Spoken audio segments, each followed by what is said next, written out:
And we're live. Thank you for sticking with us for yet another episode. We are still going strong in season 3, and we're just as crazy as we were in season 1 and 2. And I don't know, Doc, are we going to call the sci-fi shenanigans like preseason 1 through 3? I don't know how we're going to do that. I don't know, the Dark Ages? Sure. This is year 6 of us podcasting together. Are you still sane? I mean, do I need to get you a padded cell yet? I would love a padded cell. Make sure to have like a slightly firm mattress in there, as well as a very firm mattress, because I'm very high maintenance like that and need 2 different mattresses if I'm going to be in a padded room. I mean, the only thing I require is like silence and just a book with nobody interrupting me. I'm not asking for much. Just don't interrupt my reading time. Dude, you sound like a mom. Shut your pie hole. All right. Hey, all you crazy sci-fi. Hey, I didn't mention not follow me to the bathroom. I locked the door. Thank you very much. All right. Hey, all you crazy sci-fi and fantasy fans. It's time for your daily dose of shenanigans over here at the Blasters and Blades podcast. Just 3 nerdy veterans geeking out over our science fiction passions and fantastical fantasies. A place where magic is king, the sky is the limit, and space is the place. We are the podcast that puts the fun in dysfunction. Well, mostly that's just Doc. But without further ado, we're going to let our guest, Mr. Karl Gallagher, introduce himself to our listeners and viewers. Wait. I need to clarify. I put the fun in it. JR's just the dysfunction. All right. Important distinction. Hi, I'm Karl Gallagher. I write science fiction. I have at occasional times in my career actually built science fiction in terms of designing rockets and calculating orbits for satellites. These days, I do paperwork because I have kids to feed and put through college, so got to go where the money is. But I release my, unfulfilled rocket science fantasies by writing them into books. Okay. That's a great way of doing it. Absolutely. I've actually met a few people that picked careers because they couldn't be starship captains, so they got as close as they could, including one particular sailor who became a ship's captain for submarines because he figured that was as close as he's ever going to get. So, I mean, you're not alone. Yep. All right. So the next part of the introduction, dear listeners, how we met them. So Doc and I actually met Karl when we were at a viewing of Our American Cousin in Ford's Theater. The play was amazing. The ending was a little bit explosive and unexpected. But after that, the rest, as they say, is history. And now he's here on our podcast. Wow, JR, you are so old. All right. I mean, I do what I can, right? All right, Doc. So we have to decide if he's going to stay. So for that, you have to ask him the religion question. Well, I might be able to guess because he already likes explosive theater. So, Star Wars, Star Trek, or Firefly? Firefly is my true love, but I grew up on classic Trek. So I have to confess, I am a convert. I converted from Star Trek to Firefly. That's perfectly acceptable. That's okay. That is A-okay. Was it the old school style guns? It was the working stiff trying to make a living, despite government regulations and interference. Because the older I get, the more I feel for that. Back when I was a kid, the Federation trying to make the whole world a better place seemed like a great idea. Now, no. There's amazing as you get older how many characters you can relate to that you used to think were supposed to be the bad guy. Did you ever watch that 70s show? Oh, haven't gotten into that one. Okay, so there's a character, the dad, who was supposed to be just a jerk, and now I'm like listening to him. Red, like, yeah. Red, like I get him. He makes a lot of sense to me now. Oh, I've seen a bunch of Red memes, and yeah. Yep. Yep, most definitely. Apparently, they now brought back all like the original cast, and they're doing the 90s now. Yeah, with their kids. Which is making me feel even older because I'm like, it's not much longer until they're going to reach my adult years. Yep. All right, Doc. So before we get all weepy, lamenting our lost youth. But Game of Thrones, Wheel of Time, or Lady Hawk? Oh, Lady Hawk. Lady Hawk was just such a beautiful story. And I gave Game of Thrones a try, but I just had to bail out when Stannis got his Father of the Year award. No, I was just nope. Yeah, I can understand that.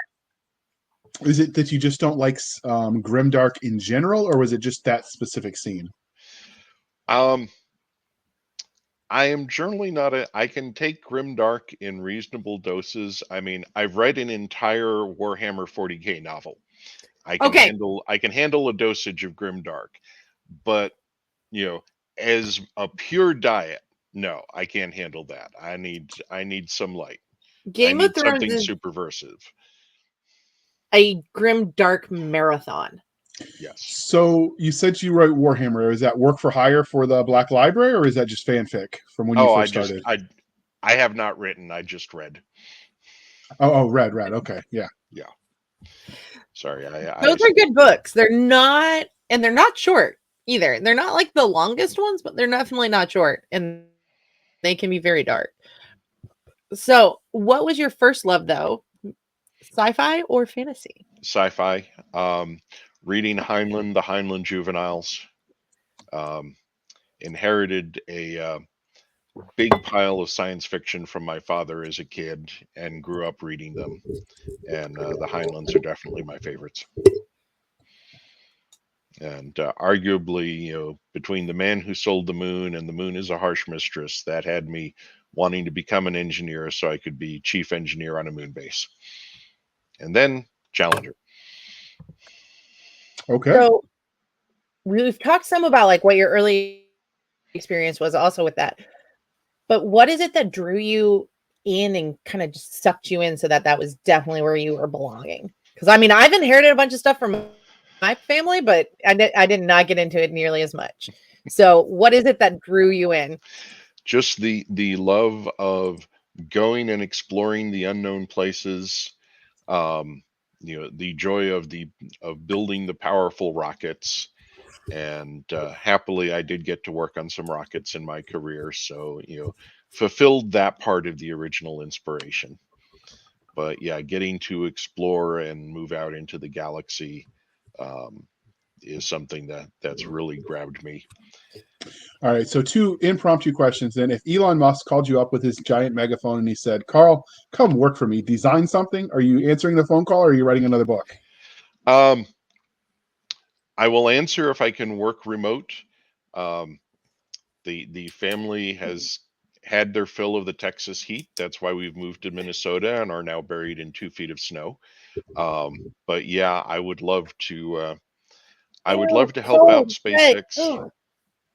Yeah, being full time. I actually contemplated applying to SpaceX back around 2003, and we needed to get the hell out of California then, so I did not. And I've read about what it was like working there, and I would have loved the engineering, but my marriage would not have survived because Elon is a workaholic, and if you work for him, you better be a workaholic too. So, if they want me to consult, if they want me to come review some stuff, happy to help them out. 60-hour weeks? No, man, I'm too old for that. All right. And everybody knows Elon Musk sent the Starman in his car into space. So if you're going to send a specific car into space to, mimic Elon's, issues, what car would you send instead? These are important questions, Doc. Don't give me that look. um, I would probably send a Dodge Shadow because I've already had one of those go up in smoke. So he knows they will propel. All right. Can you imagine if aliens are out there and they find this stuff and like, what the hell are wrong with these people? Litter bugs. I mean, it's the So ultimate act of littering. I could just imagine like that car hits something in the future and it starts like an intergalactic war because they think we shot it at them.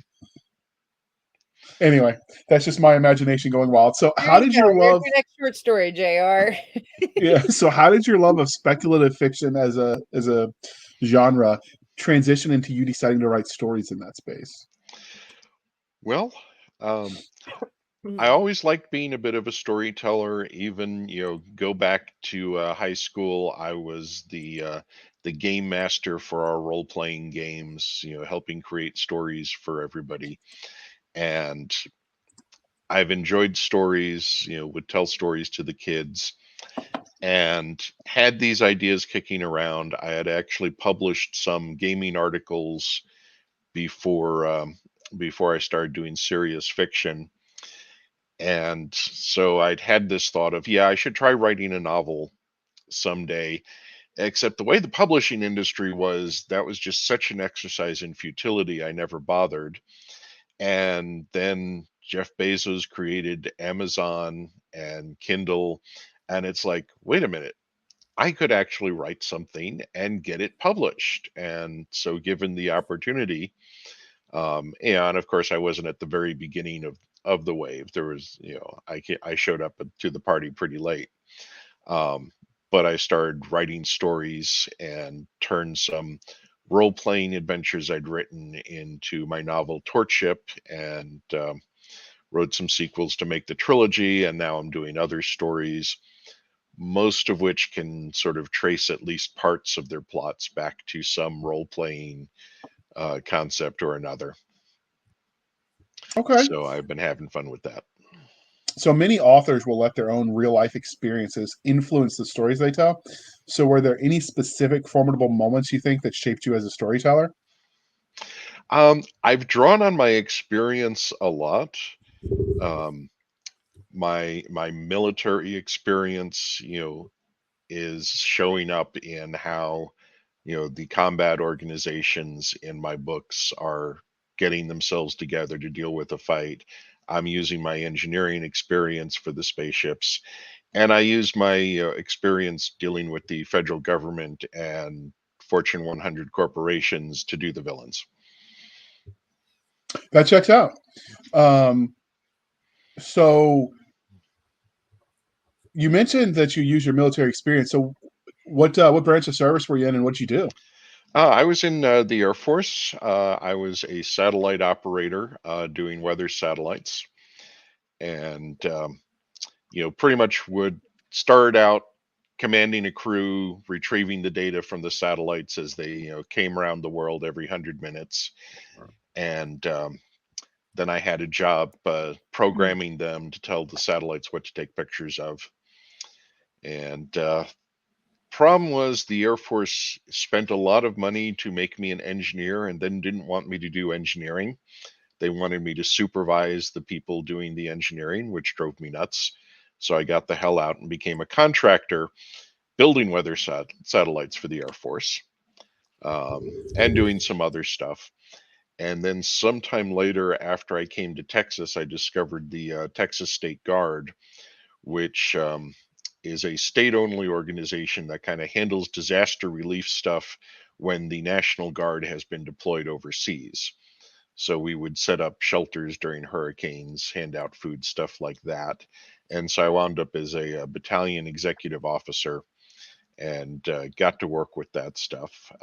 Fun crew. I had a lot of good sergeants. So, it was, didn't have to give a lot of orders. It's generally you just aimed them and the mission got handled. I That think is the best thing to do with an NCO typically. Yeah. a lot of states actually have those. I know Virginia and Georgia and South Carolina do as well. So, when you write these books, you talk about how your military experience influences the way you tell this. Yeah. Um, People that graduate from North Georgia Military College, the senior military college in Georgia, actually get a commission in the Georgia State Guard. So, did you ever draw on people you knew I while didn't you go were in there. the I military? All right, Doc. I This isn't your therapy hour. This is Karl's therapy hour. So let him talk. I have drawn on some folks. There was one story I've written about Space Force, of some guys actually deciding to do a burial in space and it not working out too well, and then they have to go fix the problems with that. But a few of the characters in there are actually drawn from some of the folks I work with. And see, if you have a spacesuit and a body decomposing in it, gas is going to build up, and and when there's enough pressure, it'll rupture the spacesuit, and the gases will vent, giving you a rocket-like thrust. And I knew this sergeant who was so into fart jokes. I knew he would want to fart his way through space as a corpse. So I had to use him.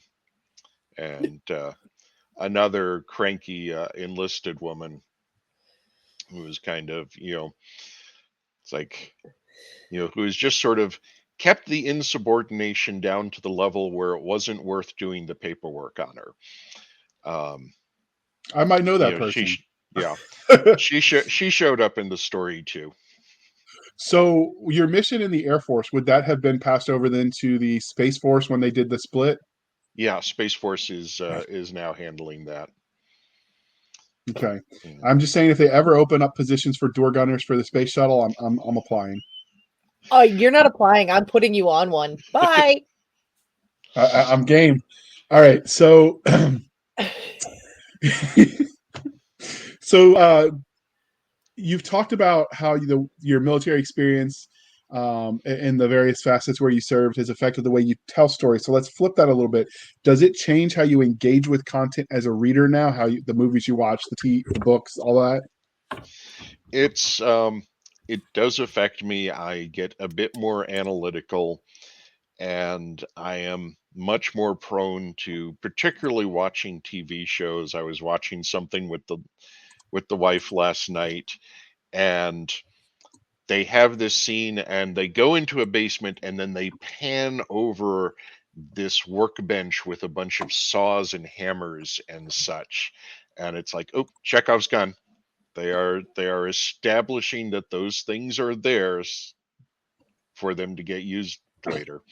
And so I find myself being a bit more analytical about the story structure and the plot setups, and where are these plot threads going to intersect. Okay. So are you more analytical about the bad science that they do as well? Oh, I was like that before taking up the writing. Um, the movie Gravity, um, where I think it was Sandra Bullock is astronaut surviving a disaster that wipes out the space station, and there was some great physics in that, and there was some terrible physics in that. And my wife and I had gone to a matinee where we were the only people in the theater. So my wife had to put up with me heckling the thing the whole damn time. And Mistakes were made.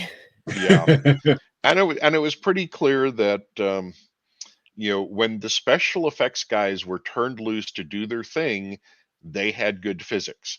When the director wanted a particular moment, the director got his way, even though the hanging by the hand off the edge of a cliff thing that mountain climbers do does not work in free fall. So are you more annoyed at bad physics and bad science, or bad military as depicted on screen or in books? Oh,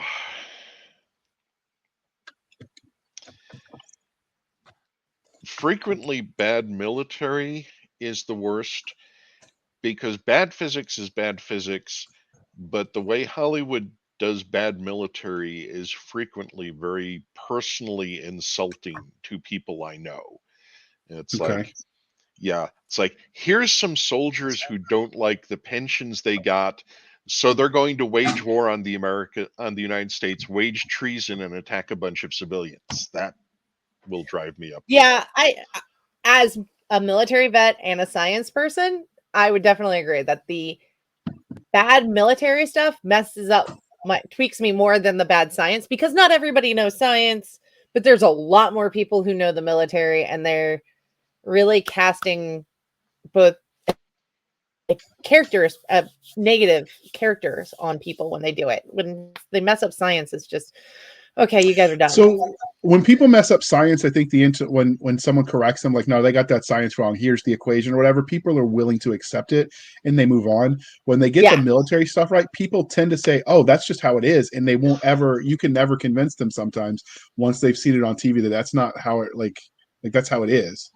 And so you end up corrupting them permanently, I think, with bad depictions of people versus inanimate things, because I don't think people get as invested in science. Yeah. And those that do know when they're wrong, like they know when the TV is wrong. So, but well, and also there's a lot more factual too about it, and it's easier to argue facts with science. But getting into some of the fandom stuff, have you had any cool fan art or cosplay of one of your characters yet? I have had some lovely fan art. There's a guy, Winchell Chung. If you're ever looking to check the facts on a rocket thing, the Atomic Rockets website is this beautiful reference. And Winchell Chung went and made some 3D fan art of the ship from my first novel. And I had That's some deck awesome. plan sketches, and he just took those sketches and turned it into a really detailed model. And I have another fan who has made 3D printouts of the ships from my science fiction series. So if I'm selling books at a con, I will put out front these little models of my ships. I actually know Just about 'cause that I can. website. I use it all the time when I'm writing. So you Oh know the yeah. guy that runs it? Winchell, haven't gotten to meet him in person. Winchell Chung is a cool guy. We've traded email. I am actually the book that will come out, fingers crossed, next month if everything goes well, is being dedicated to him.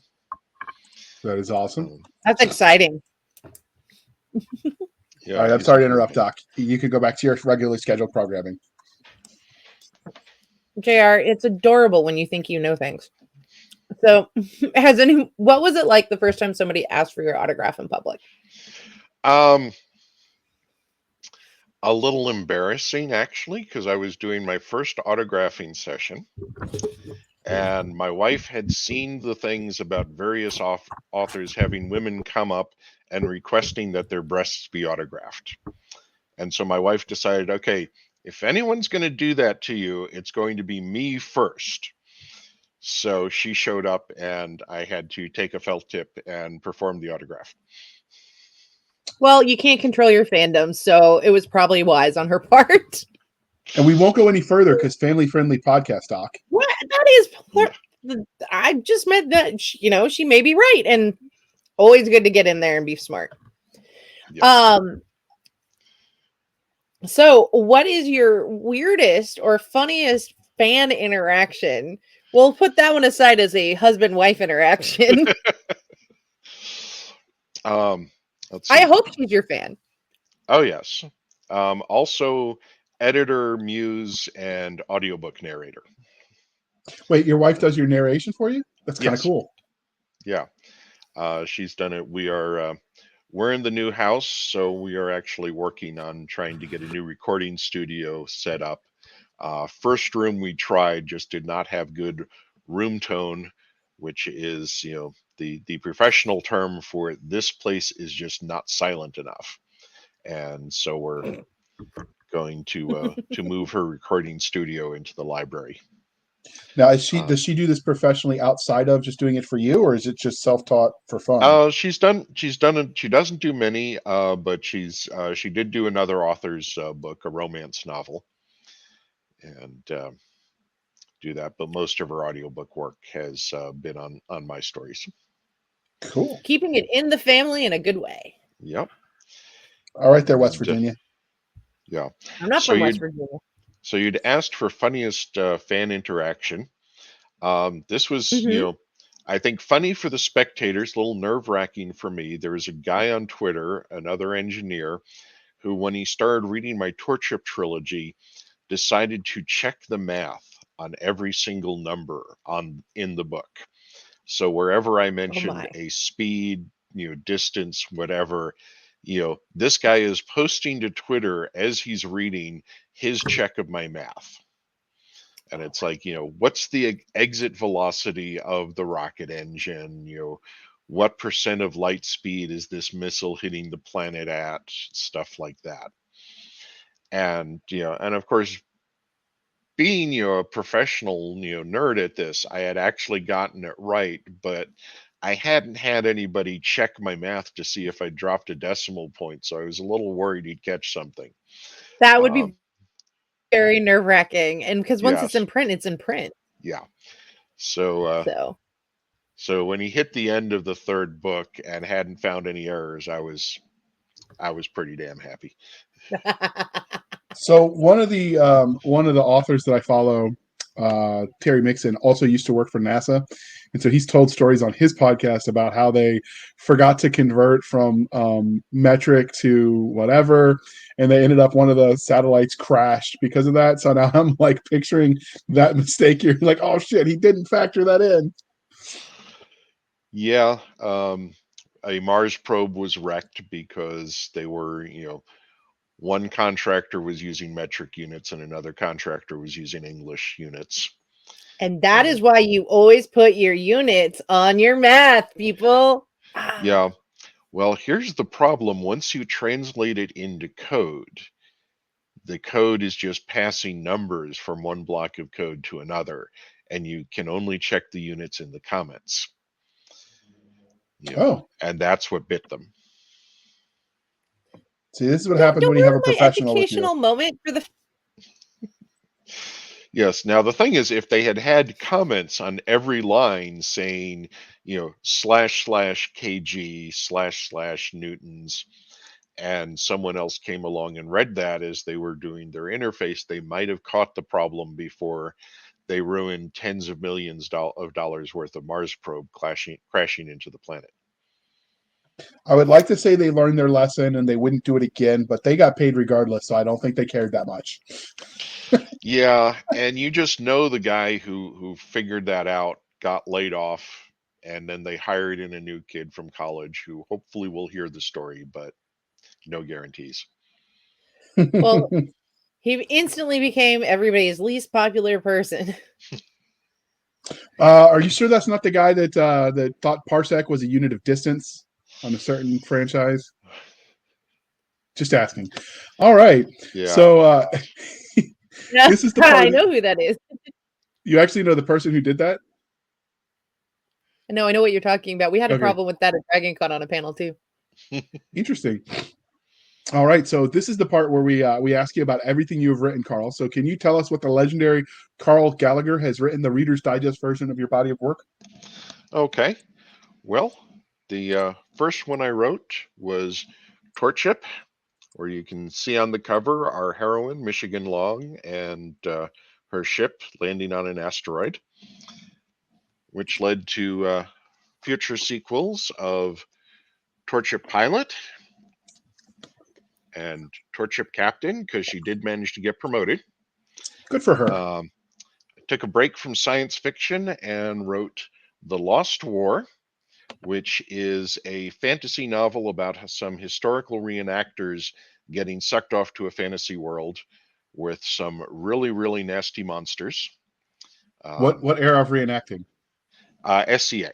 Well, yes, an SCA-like group. Because I pretty much filed off all the serial numbers, because I knew if I made it really the SCA, somebody would show up and say, that's not how it works in Callantir. And that's fine. As long as it works in Outlands.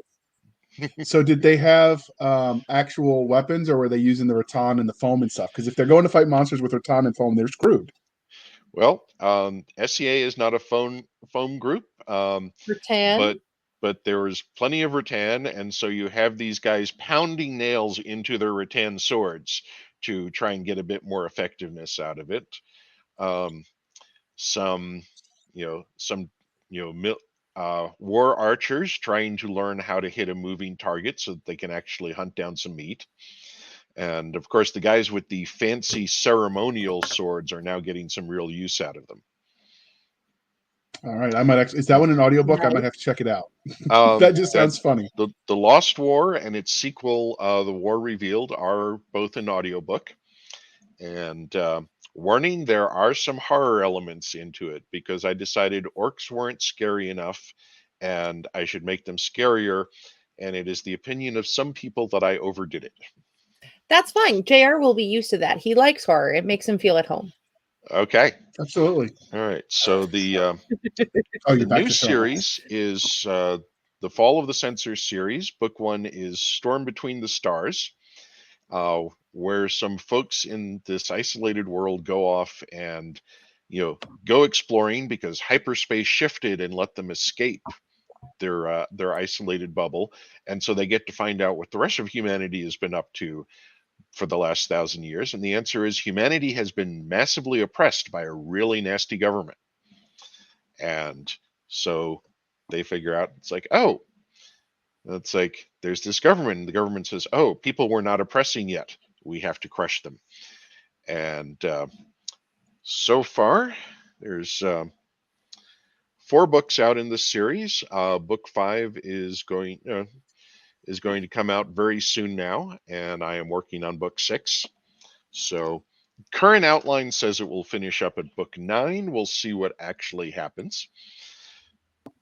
And Okay. these have been most of these books have been finalists for the Prometheus Award for Best nice. Libertarian Science Fiction Novel, as was the Torchip Trilogy.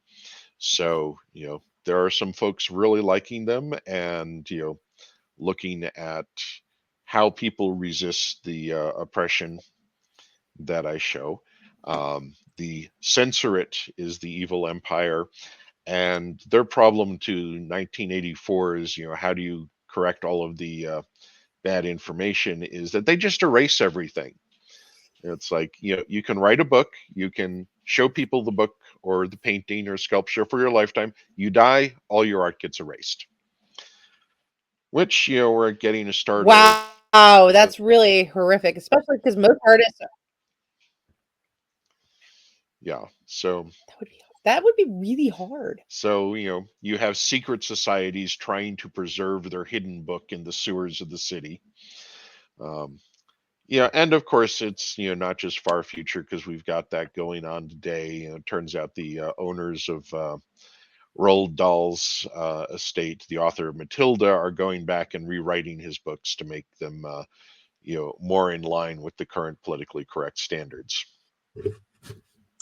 So that's a step toward erasing things the way the Censorate would. Okay. Well, those all sound fascinating. But before we dig into the book that brought us here, we're going to pause for a moment while we shamelessly shill for the man. It's a man this time, Doc. Don't get upset. When the UN invaded the freehold of Grenya, the intent was simple: force a non-compliant star nation back into the collective, the haven for every independent, rebellious, self-reliant adventurer in human space for the last 200 years. Grenya has resources beyond measure, and its inhabitants have one goal in mind: make the invaders suffer for their presumption. This isn't just resistance, it's vengeance. Freehold, Resistance, a collection of hard-hitting tales gathered by series creator Michael Z. Williamson and BaneBooks.com. That is a good commercial, because one of the ones Bane sent us, they mispronounced Bane and they said Bean.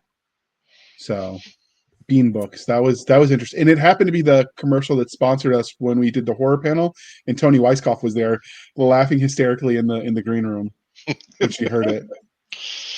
So I wonder what her dearly departed husband would have said. She's not the one in trouble for it. Yeah. So anyway, thank you for sticking with us through that commercial interlude, dear listener, dear viewers. But let's not dally. We're going to dive into the book that brought us here. So let's talk about Storm Between the Stars. Excuse me, not Storm Divers. Storm Between the Stars, which is book 1 of the Fall of the Censor series. So how did you get the premise for this universe, and where did you come up with the ideas? Was it psychedelics, Ouija board, cabin fever, being stuck in the snow? Because, Doc and I are firmly convinced that Road to Hell is paved with snow. Okay. It is. I saw it at Fort Leonard Wood. So one of the first piece of this I came up with was actually from a role-playing game. The planet where our intrepid heroes, first make contact with the evil empire is Corwint, and I had developed that in some detail for a role-playing game.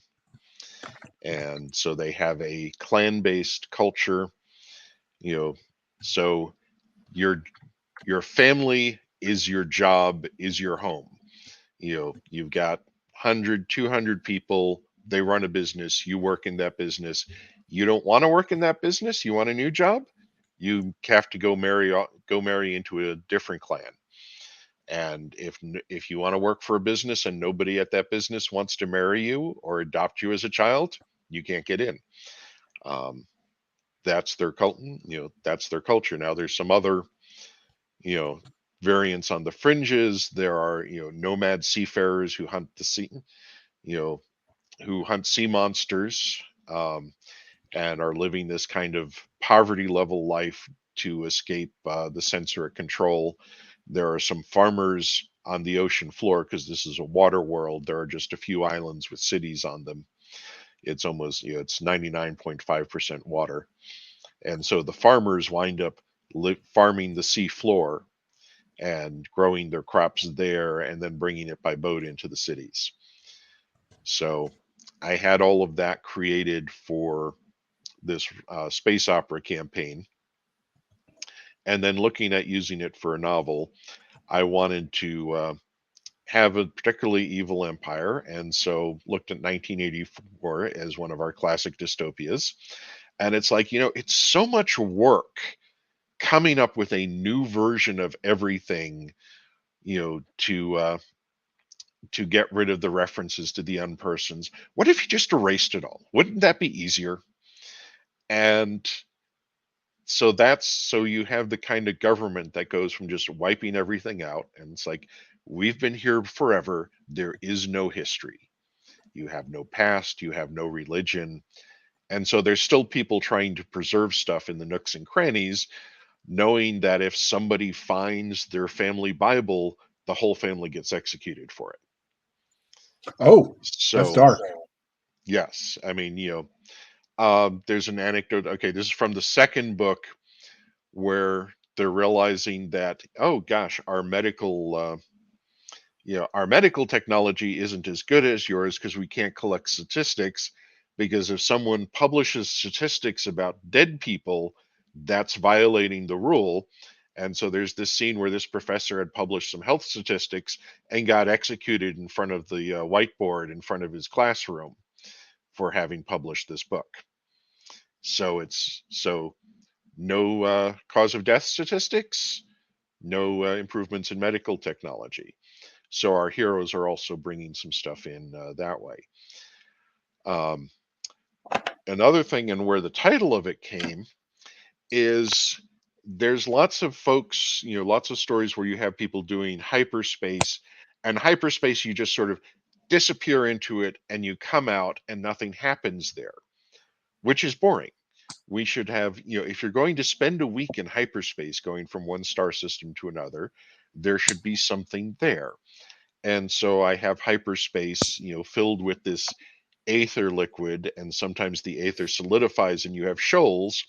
And if your ship bumps into this shoal, it will crush your hull, let the aether in, and everybody will die. So you have to steer carefully. And because you have, pressure waves and such in the aether, storms can form. And so you suddenly finding yourself having to navigate around this hurricane, or if somebody is chasing you and wanting to blow you away, you might dive into that storm to try and hide. Spoiler. So, that's that's the pieces I pulled together for the setting. And so then I wanted to start up my story. And so I have the classic science fiction trope of the tramp freighter with a working stiff crew, like you see in Firefly or Alien or any number of or your classic traveler campaign. And so I have Captain Nico Landry, who is trying to make some money, and they discover, oh, there's a breach in the shoals. We can go through into unexplored space. What's out there? Let's find out. We've been isolated from humanity. Let's go exploring. And they go out and they find the censorate and realize, we need to get home and warn people like now. Without like running away in any way that would look suspicious and bring attention to us. So that's the tension of the first book. And so we have the first, so that's the summary of the first book. Second book is the censorate, has found out and is coming to lay some oppression on these people. And so their tramp freighter suddenly becomes equipped with some missile launchers and pressed into service as an auxiliary to help the Navy stand between home and ruin. So before we get too far into it, because we don't want to give away too many spoilers, how many books do you think this series will be? Right now, I have an outline for 9 books. I'm sticking fairly well to that, so I think it will be a 9-book series. So it will Okay. be finished in a couple of years at the rate I'm currently going. And and I say this for the relief of anyone who's been burned by authors who don't finish this series. No, this will be finished. I will have those books done, and eventually there will be the 9-book omnibus, or 8 or 10 book, but I'm expecting 9-book omnibus so that you can have the whole thing as one volume for those who just aren't trusting authors to deliver. And I will be fair, readers have been burned before, and and I'm a reader, and there's some books out there that I'm eagerly waiting for book 2, and it's been years and it's never shown up. So I have complete sympathy for everyone who doesn't want to buy a series until it's finished. So here's my next question, because particularly since this is a multi-year project for you, what age range do you recommend this book for? With, like, obviously the reader is going to grow, but can it be like a young adult friendly book series, or is it like definitely mature? It's not intended as YA. The main characters are adults. Um, you know, 40. There's a couple of different primary characters I switch between. So it'll be a 48-year-old or a 24-year-old, depending on the book. But this is aimed for adults, but I would have no hesitation handing these books to a 13-year-old. The violence is not graphic. The sex is, there's very little sex in this book.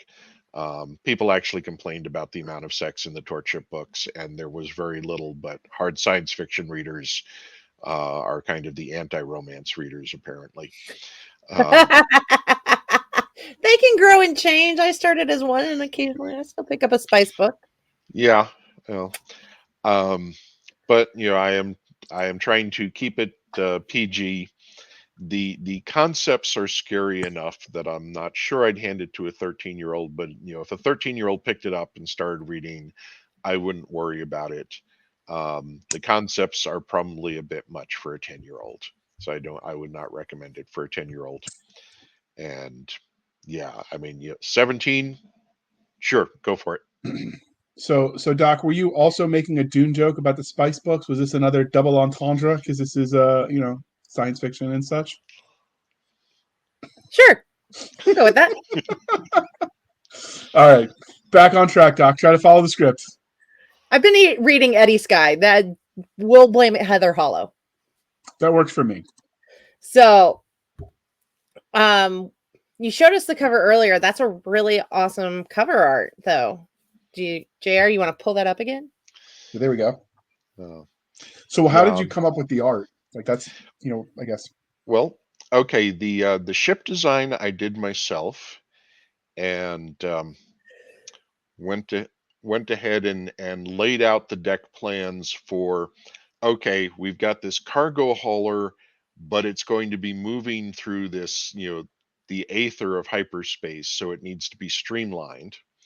And Winchell Chung, who we'd mentioned before as the atomic rockets guy, he's a great artist, and he had done, among other things, the Ogre cyber tank for Steve Jackson Games.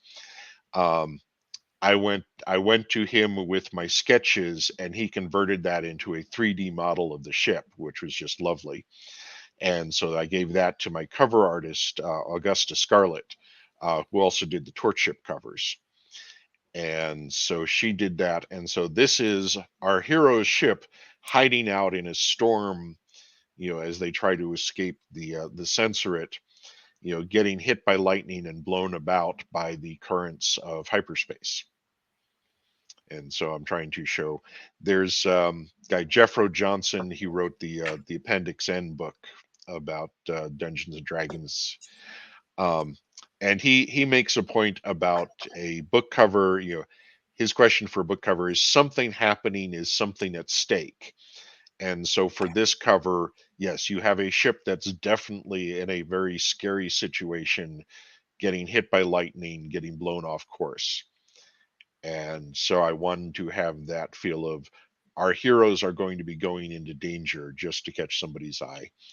Um, there's also, and this is kind of at the meta level for marketing, if you go to the top 100 space opera books on Amazon, you have a spaceship with a bunch of greebles sticking out of it in front of a starfield with a nebula. And they all start to blur together after a while. And so I wanted these books to stand out a bit and be different from your generic space opera novel. Um, I'm taking a risk because it's different enough that some people look at it and think that's not space opera. But you know, this is having to deal with the marketing side of the business. Is this cover going to get attention? Is it going to get the right kind of attention? I Well, I mean, think it will, in part because when you look at the thumbnails for space opera books, there's so much dark that your eye is going to notice it. So you mentioned that this started with you designing the spaceship, like deck plans. Are we talking just generic sketches, like a strip map? This is the shape. This is what's here. How detailed is your map of this ship? um, let's see. It's pretty much okay. I'm going to confess here. I did it in PowerPoint, and it's just a bunch of PowerPoint circles and boxes. Because I mean, I will dig out CAD software occasionally. I use some CAD software for the illustrations for book 5. Um, but if I'm just sketching some stuff, PowerPoint gets the job done. And, and you can size them exactly. So I have 2 scale drawings of, here's the bridge, crew compartments, the various, parts of the ship. Here's the size of the cargo hold, and so forth. So, you know, how many shipping containers can you fit into this ship is the sort of thing I was looking at. So I expect you to say you sketched it out on graph paper, just given that you grew up on Star Trek, the original. So I was surprised when you said you used PowerPoint. I have I've kind of I think some of the first sketches for Torchship were on graph paper, but trying to get I am not a good enough draftsman to get circles exactly, and so I will do it in software if I can. If I'm going to be doing stuff, with circles, which spaceships tend to involve a lot of circles just because of the physics of pressure vessels. Okay. Well, if you ever need an expert stick figure drawer, you just give me a call and we'll work something out. But that's about the extent of my artistic abilities. So you gave us a little bit earlier, sort of a Reader's Digest or like a 30-second elevator pitch. But what do you think specifically about the Censor series makes it special? I think the specialness here is looking at how oppressive a government can get in control of information and how you can fight against that. And looking at it from a free society from outside trying to fight against it. And then you have the oppressed people who've been trying to keep their little bits of hidden information and how they can break out of that role with some help to fight against their oppression. And I Okay. think it's kind of a great revolution story. And once they manage to bring freedom to this one world, how can they look at getting freedom to the rest of the empire, since naturally the empire is not going to let them go peacefully. It's not going. Were you inspired then by real life history? Because I mean, you could almost be setting up the French or the 7 Years' War and the American War of Independence in space with what you're describing. There's some of that. There's some, a bunch of historical references in terms of revolutions against empires. Um, you know, looking forward to. But I have not worked out book 9 in great detail. I suspect this empire is going to go the way of the Austro-Hungarian Empire, where it splits into lots of different chunks. And as the revolution comes through, one piece revolts and another piece revolts, and rather than regrouping like Russia, where you had the Russian Empire, which became the Soviet Union, and a surprising amount of stuff stayed the same. They just changed the name of the secret police. This is going to be breaking apart, and different people are going to go their own way and do their own thing, which, for my personal view of liberty, um, freedom is not everybody getting the better way, it's everybody getting to do their own different way. And this is a story that has people getting to do that. And of course, having some of the friction of, once you win a victory, the war is not over yet, but suddenly people have, well, I want to do it my way, I want to do it my way. How are they going to settle these conflicts internally on the good guys' side? Okay. Because you have one world that's kind of, like the USA, a kind of, liberal capitalist atomized culture, thing. And then you have Corwint, which is this very clannish culture, does things in a very different way, and has conflicts because to them nepotism is not a crime, it's a way of life. So how do you resolve those conflicts while you're still trying to win this war against the big bad? Okay. So what tropes do you feel like you use the best in the Storm Between the Stars? We have you know the crew of free traders getting, these ordinary businessmen suddenly getting plunged into a world critical crisis. We have the punch clock villain because, the people staffing the censorate are not doing it to be evil, it's just their job.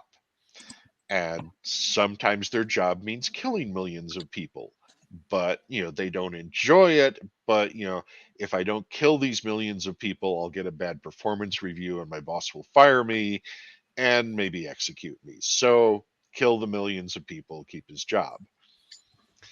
So the punch clock villain, sort of an extreme example of the punch clock villain trope.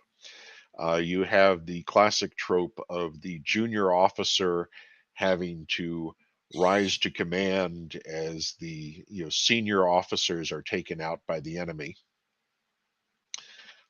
You have there is a love story subplot where you have the guy on the one of the crew of the visiting spaceship falls in love with a native girl on the oppressed world, and then they're split apart by the tides of the war and are hoping to get back together and eventually reunite. I'll save you the spoiler on that, but you might have a guess on how that comes out. Okay. So you mentioned that this is hard sci-fi. Are there any other subgenres that you feel like this fits into? Well, Torchip was hard sci-fi. This is more space opera, soft science fiction. Okay. Because I have hyperspace, I have artificial gravity, I have reactionless thrusters, a lot of the typical tropes that hand wave gadgets that let the story happen more easily. I mean, in Torchship, as hard science fiction for interstellar travel, you had this limited gadget that had a lot of restrictions on it in order to get jumped from one star system to another. In Storm Between the Stars, you can jump into hyperspace and go wherever you want. You just might get wrecked on the way. Um, so I'm trying to I'm giving the characters a bit more freedom so that rather than exploring the technology in this story, I'm exploring the culture of what are other ways humans can organize themselves in the industrial clan culture, which is sort of taking the Dunbar's number rule to an extreme. Looking at the structures of oppression, if you have an interstellar empire like the Censorate, how is that going to organize itself? How does it organize its people to keep someone from launching a coup? How does it, oppress the population and get some tax value out of them with minimal cost on enforcing security? So, So, can you tell us a bit about your main character in all of this, or is it going to be a cast of equally important individuals in main well, characters? okay. Our initial main character is Captain Nico Landry. He's someone who would enjoy having a beer with Mal Reynolds. He's just trying to keep his ship working, turn a decent profit, keep the crew from causing too much trouble, and deliver cargo. Or, his job when the story starts is performing a survey to see have the shoals shifted. And when he suddenly sees, ooh, this shoal has a hole in it, we can go out and take a look around. He grabs that chance to see, can I become rich and no longer have to worry about mortgage payments? Um, and he's doing that and discovers, ooh, world-threatening crisis. I need to get home. I beg your pardon. I need to get home and warn people. So I switched Okay. to a different viewpoint character for 3 and 4, and then for books 2 and 3, and then book 4, Nico is the main hero again. And So you kind of are taking turns making some of your secondary characters in the other yeah, books the main character, which is awesome. Yeah, in book 2, Nico's son Marcus Landry is the main character, and he winds up getting hired into the diplomatic team that is trying to negotiate a peace with the censorate. And his ulterior motive in that is that it gives him a chance to see his beloved, who he met on his first visit to the planet. And it probably doesn't surprise you that the negotiations fail. He has to flee back home, leaving his, his intended behind, and he's pressed into the Navy fighting to defend his world from the censorate. And meanwhile, she's trying to deal with the fact that, these guys left a bunch of stuff like, forbidden books and, a whole bunch of heretical ideas, and she's having to deal with the consequences of that to clean up after her boyfriend's mess. So that's, part of what goes on in Between Home and Ruin, which is the second book. Okay. And Marcus, go ahead. Oh, I was going to ask. So, how do you think your characters would interact with you if they found you in a dark alley and knew what you were responsible for? Nico would be extremely pissed, but he's old and tired and would be unlikely to beat me up. Marcus would probably want to beat me up, but I'd remind him that if it wasn't for him, he would have never met his wife, and he'd cut me some slack. That almost sounds like the prompt of a meme where like old and tired dudes sent to war because they just have no F's left to give and they'll just make shit happen.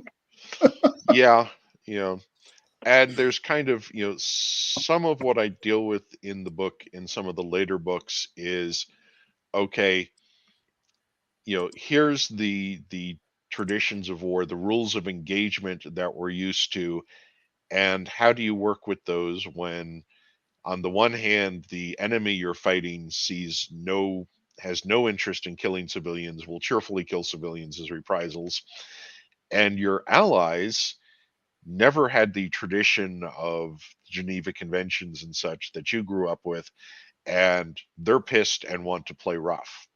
How do you deal with those conflicts, and can you get people to fight a war in a humane manner, or are you going to get infected by their attitude and you're going to wind up committing war crimes? Okay. So some deep philosophical themes going on.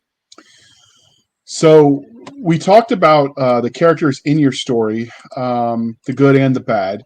So when you write these characters, do you have a favorite character archetype, or do you just sort of let the plot and the needs of the story dictate? I will frequently wind up having folks appear who are, you know, as the story requires. Um, I tend to have a plot role and create a character to fill that plot role rather than have a character and see what happens next. Um, but my favorite character is very much the ordinary working stiff. I'm just trying to do my job. Oh no, I have been sucked into this horrible crisis and have to be a hero or things are going to totally go to hell. So, what is it about the everyman that you like to write about? You think that makes it so appealing? I think, well, some of it is, you know, it's the type, I know with the type of person I hang out with, the one I understand more. I mean, the true noble hero Aragorn type, I have not had a whole lot of empathy for. I mean, it's great to have him, to have Superman show up and rescue you is great, but I don't really have the insight. I can't really project how a Superman is going to think about stuff. You know, so that sort of steers me toward the kind of characters that I feel I can write well. Okay, so that's a solid answer. So we know that every literary universe has its own internally consistent rules of science, technology, and/or magic. So obviously, this one's going to have the tech and the instead of magic. But what kind of tech besides the um, hyperspace sort of vibe? What kind of tech can we expect? Well, this is actually a little low tech because they've regressed a bit with erasing all of the you erase every book after its author dies, so somebody has to frantically write a new book with that information. You keep losing a bit of more information every generation, and so their medical technology isn't as good, their computer technology isn't good, so there's actually a bit of superiority in the in the new contact folks. Now, one of the things that the censorate world is good at is any technology you can make an improvement in a single human lifespan, they can make progress on. So their anti-gravity technology is very good. So you wind up with housewife where housewives in our world will have a little two-wheel cart to bring home to walk home with a load of groceries. In this story, the housewife has a little anti-gravity cart that is just floating along that she tugs on a leash, so she doesn't even need to worry about bumping over potholes. Because I could think of a lot of new mothers that would have liked to have that to stick instead of a stroller, yeah, stick the baby on. and we meet a guy who's he lost both legs in a fishing accident because he was Fishing fishing. accident? Yes, because he was fishing for something 10 times the size of a giant squid and significantly more attitude. Take He that, tells Jaws. he tells the story of how his legs got bitten off. So something to look forward to in this book. But he doesn't have a wheelchair. He's got a little float seat that he just hovers on and scoots around because the anti-gravity tech is that cheap there. So do you apply that to other tech? So like anti-gravity now, tanks don't need treads, they can float, that sort of thing? They can float if depending on how much armor. If they have enough armor, they still need treads Okay. because the anti-gravity is only so good. Um, Now, we haven't seen a whole lot of tanks so far in this series because it's mostly been urban warfare. That's no fun. Yeah. Okay. Ooh, I'm All right, sorry, Doc, guys. move us So, along before we get all getting into meaty. aliens, do you have aliens in your series? Um, Or are there Between the aliens and the reader just hasn't seen them yet? Storm Between the Stars does not have aliens as such. It has genetically engineered humans because some have been modified. The first folks we meet on Corwint are actually Welsh who were genetically engineered for skin cancer resistance, which is not a feature of the modern Welsh genome. But then we encounter some folks who I refer to as the zebras because they have essentially they are striped, and they have very dark brown stripes and very pale pink stripes. And on the scalp, you will have tightly curled hair and straight blonde hair. And so these are folks who were genetically engineered. Why? Nobody knows. The history was erased. And in fact, they have, talking to this zebra guy who's visiting from another planet. And in book 4, you get to see his home planet. They're talking about, it's like, yeah, nobody knows why we're this way. Some people think it was a reward, some think it was a punishment, but the actual information was erased. Okay. So this is a question for you, dear listener, dear viewer. Be sure to put it in the comment section, either on the YouTubes where you're listening and watching, or over on Facebook where we share it. But at what point in time does human super genetic modifications, where they stop being human and they start being something else, and do you consider that something else an alien? That'd be a fun discussion, and you could join in on that one with us, dear listener. So having said that, for now we will assume that they are not aliens, that they're just weird humans. And I'll ask you this: if you were writing a different series where you did have aliens, how do you think you would go about it? Do you think you'd let Mother Nature inspire you? Would you make something completely up out of whole cloth?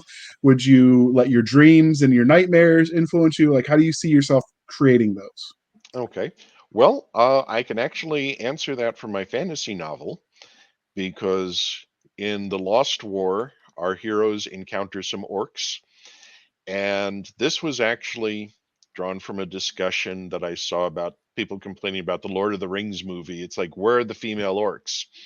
And it's like, well, sexual dimorphism is really common in mammals, but are orcs actually a sexual dimorphic species? Do the males and females look different? Maybe they look exactly the same.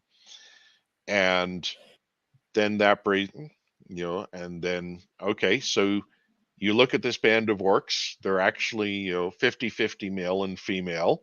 Well, how are they actually reproducing?